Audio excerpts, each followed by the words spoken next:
So today we're talking about sellers' needs to fulfill their obligations under the purchase and sales contracts, more specific relative to repairs.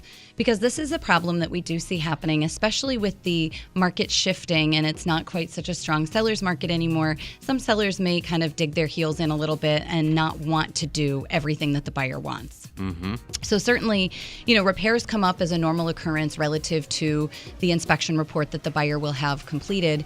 And it's expected, pursuant to the repair addendums, that the seller is going to have the repairs done subject to acceptable industry standards by a reputable and recognized contractor. And that's where I feel like a lot of the rub comes in, where buyers are expecting that a third party independent is going to go in there and do the roof repairs or, update the plumbing leak that was a problem. And the seller's thinking, well, I'm handy. I can just take care of this.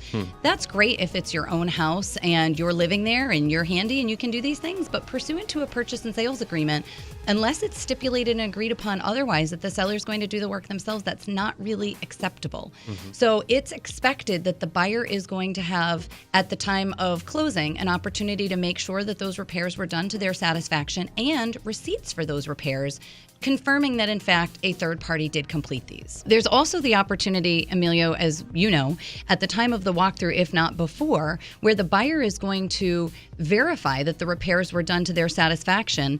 And I'm seeing this more and more frequently where they're bringing the home inspector back in to verify, especially things that are not visually obvious. So it is really important that the seller is getting these things done in a timely fashion. And one of the conversations we have is, what happens if the seller does not do the repairs at all?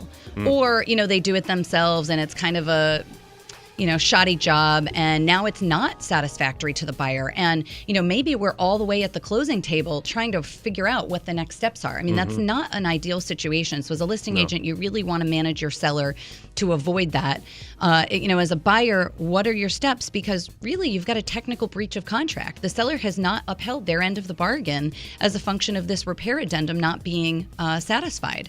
So, worst case scenario, you're probably looking at a delay of the closing because now the buyer is going to insist on the seller having someone come in and do the repairs the right way to their satisfaction before they close. That's probably the most conservative approach. The other option is it becomes a monetary credit to the buyer after the fact where, the seller then has to concede, okay, well, in order for this to move forward with a closing, we're going to just have to give you this $1,500 it would have cost to have a third party come in and do it anyway. So they end up spending more time and money and aggravation because they tried to repair it themselves and then have to pay for the third party to come in and do it. So that's kind of a no-brainer. Just do it the right way the first time.